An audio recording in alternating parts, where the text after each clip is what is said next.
वो भारत की सड़कों पर न्याय के लिए लड़ती रही, पर न्याय नहीं मिला।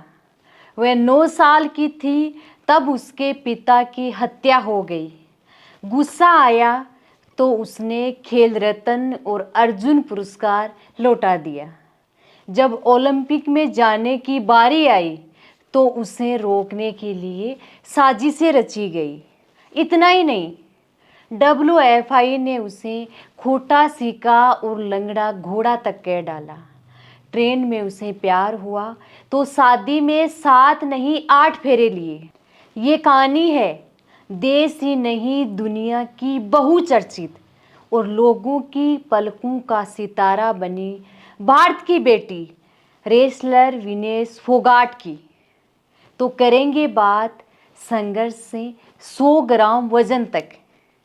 किस किस को पछाड़ा, किस किस को पटका और कब कब कितने मेडल जीते। तो आइए शुरू से शुरू करते हैं। 25 अगस्त 1994 हरियाणा के चरखी दादरी के बलाली गांव में किसान परिवार में एक बेटी का जन्म होता है। नाम रखा जाता है विनेश फोगाट। विनेश धीरे धीरे बड़ी होती है और महज 9 वर्ष की उम्र में उसके सर से पिता का साया उठ जाता है। उनके पिता राजपाल फोगाट की हत्या हो जाती है। ग्रामीण जीवन, दुखों का पहाड़ और लालन पालन की जिम्मेदारी आई माता प्रेमलता के नाम। हरियाणा, जहां पहलवानी और कुश्ती हर गांव गली गुआड़ों में खेली जाती है, इसीलिए रेसलर बनना विनेश के लिए कोई नया काम या नाम नहीं था। पर एक बात जो नई भी थी तो समाज के गले उतरने वाली भी नहीं थी। वो क्या थी? वो ये कि महिलाओं का कुश्ती खेलना। ये वो दौर था जब पहलवानी में सिर्फ पुरुषों का ही एकाधिकार था। महिलाओं का घर में रहना और घूंघट में जीना, बस यही दिनचर्या थी। इसीलिए फोगाट परिवार को कई समस्याओं व सामाजिक विरोधों का सामना करना पड़ा। विनेश फोगाट के दादाजी मान सिंह पहलवान थे तो चाचा महावीर फोगाट भी एक पहलवान और कुश्ती के जाने माने कोच थे। मतलब विनेश को कुश्ती विरासत में मिली थी, पर जरूरत थी सामाजिक बंधनों से पार पाने की। कुश्ती के प्रति परिवार के प्यार और चाचा महावीर फोगाट के मजबूत समर्थन ने उन्हें चुनौतियों से उबरने और कुश्ती के प्रति अपने जुनून को आगे बढ़ाने में मदद मिली। समय बीतता गया और विनेश की कुश्ती निखरती गई। विनेश ने अपनी जीत का सिलसिला शुरू किया और इंटरनेशनल लेवल पर सबसे पहले उन्होंने जीता 2013 की वर्ल्ड यूथ चैंपियनशिप में silver medal, 2013 Asian wrestling championship में 51 किलो की कैटेगरी में ब्रॉन्ज मेडल और कॉमनवेल्थ रेसलिंग चैंपियनशिप में सिल्वर मेडल।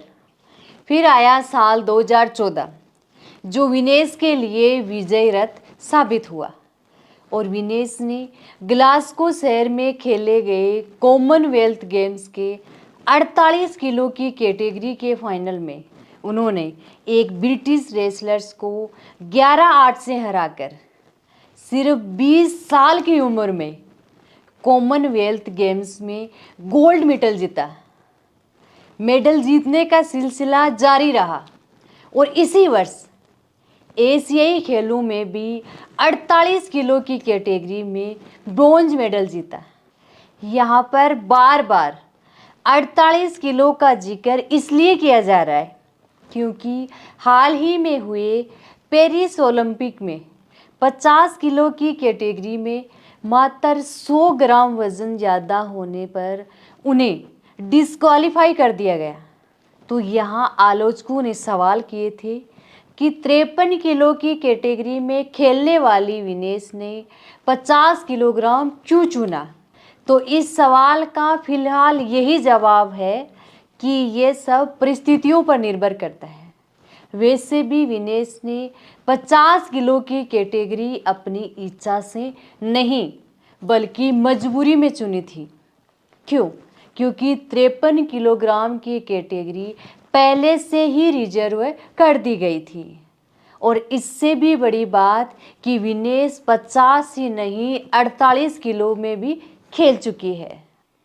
इसके बाद 2015 एशियाई चैंपियनशिप दोहा 48 किलो में सिल्वर मेडल, 2016 एशियाई चैंपियनशिप बैंकॉक 53 किलो में ब्रॉन्ज मेडल और फिर आया 2016 रियो ओलंपिक।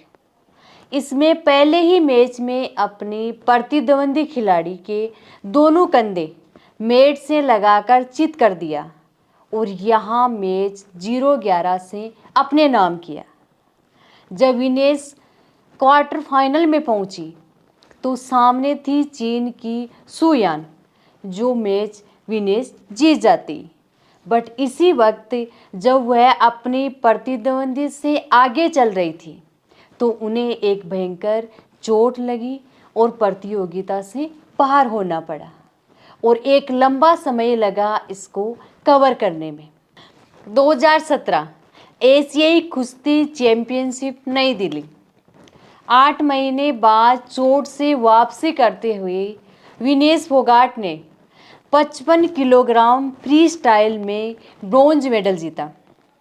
2016 हादसे के 2 वर्ष बाद फिर से विनेश रेसलिंग में ज़बरदस्त कमबैक करती है और 2018 ऑस्ट्रेलिया में आयोजित गोल्ड कोस्ट कॉमनवेल्थ गेम्स, यहाँ पर विनेश का फाइनल में सामना हुआ कनाडा की रेसलर जेसिका मेक के साथ, जिसको विनेश ने 13-3 के स्कोर से जीता और साथ ही देश के लिए एक और गोल्ड मेडल। यहाँ भी एक ध्यान देने वाली बात है कि ये गोल्ड मेडल भी विनेश ने 50 किलो में जीता।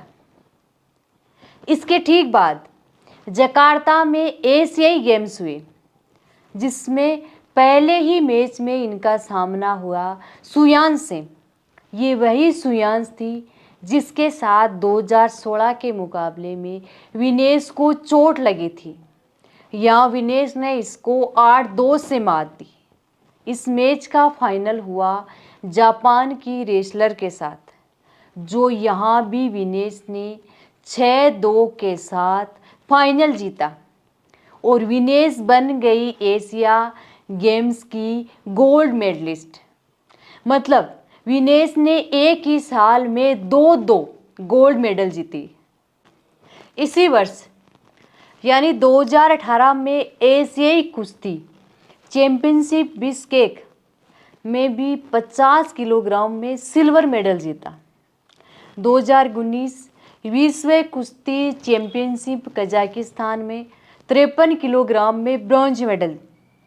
फिर 2019 एशियाई चैंपियनशिप शियान 53 किलोग्राम में ब्रॉन्ज मेडल और 2020 एशियाई चैंपियनशिप नई दिल्ली 53 किलोग्राम में ब्रॉन्ज मेडल।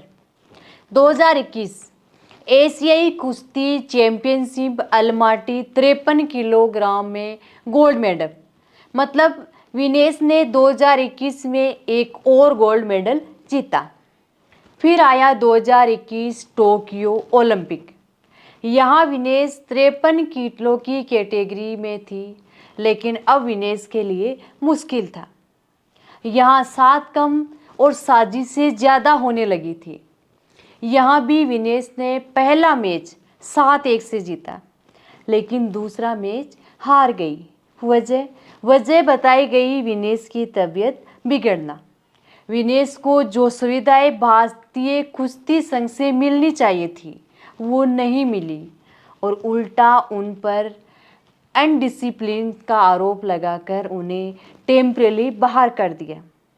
लेकिन विनेश ने हिम्मत नहीं हारी, वो फिर से खड़ी हुई और फिर से खेली और अब की बार यानी 2022 कॉमनवेल्थ में फिर से गोल्ड मेडल जीता। मतलब 2021 के बाद 2022 में विनेश फोगाट ने फिर से देश के लिए गोल्ड मेडल जीता। इसी वर्ष वर्ल्ड चैम्पियनशिप में ब्रॉन्ज मेडल भी जीता। और इसके बाद हुआ रेसलर्स का WFI अध्यक्ष के खिलाफ एक बड़ा आंदोलन। क्या थे कारण? मोटा मोटी बताया गया सेक्सुअल मिसकंडक्ट, लेकिन इसके साथ साथ और भी कई कारण थे। रेसलर्स के साथ मिसबिहेव करना, उनकी सुविधाओं में कटौती करना, सही कोच उपलब्ध न करवाना, और शायद यही कारण थे जिनकी वजह से विनेश फोगाट को टोक्यो ओलंपिक्स में हार का सामना भी करना पड़ा था। इस आंदोलन के बाद आया पेरिस ओलंपिक 2024। यहाँ 53 किलोग्राम का कोटा गया अंतिम बंगाल को और विनेश के हाथ आया 50 किलोग्राम। इसमें भी WFI ने चीट किया था। यहाँ WFI ने ट्रायल नहीं करवाया था, लेकिन विनेश 50 किलोग्राम में पेरिस पहुंची और पहला ही मैच हुआ टोक्यो ओलंपिक की गोल्ड मेडलिस्ट यूही सुसाकी के साथ, जिनका इस मैच से पहले 82-0 का रिकॉर्ड था, जो अपने पूरे करियर में सिर्फ 3 मैच छोड़कर हर बार जीतती चली आ रही थी, जो थी 50 किलोग्राम में दुनिया की नंबर 1 रेसलर। इस मुकाबले को विनेश ने 3-2 से जीता। अगला क्वार्टर फाइनल का मैच हुआ यूरोपियन चैंपियन ओक्साना के साथ। इस मुकाबले को विनेश ने जीता 7-5 से। इसके बाद सेमीफाइनल में उनका मुकाबला हुआ pan American games champion use Guzman से। ये मैच विनेश ने 5-0 से जीता। इसमें सबसे खास बात ये कि ये तीनों ही मैच विनेश ने एक दिन में जीते और विनेश ओलंपिक के फाइनल में पहुंचने वाली पहली भारतीय रेसलर बनी। लेकिन फिर अगले दिन यानी फाइनल के दिन वो हुआ जो नहीं होना चाहिए था। विनेश मात्र 100 ग्राम भार ज़्यादा होने की वजह से ओलंपिक में डिस्क्वालीफाई हो गई और इसी के साथ भारत का पेरिस ओलंपिक में गोल्ड का सपना टूट गया और साथ में छोड़ गया अनगिनत सवाल जो आप सब जानते हैं और जवाब आपको अपने दिल और दिमाग की गहराई से खोजने हैं। ये वीडियो आपको कैसा लगा कमेंट करके बताइए और हाँ, इसको ज़्यादा से ज़्यादा शेयर ज़रूर करें। जय हिंद।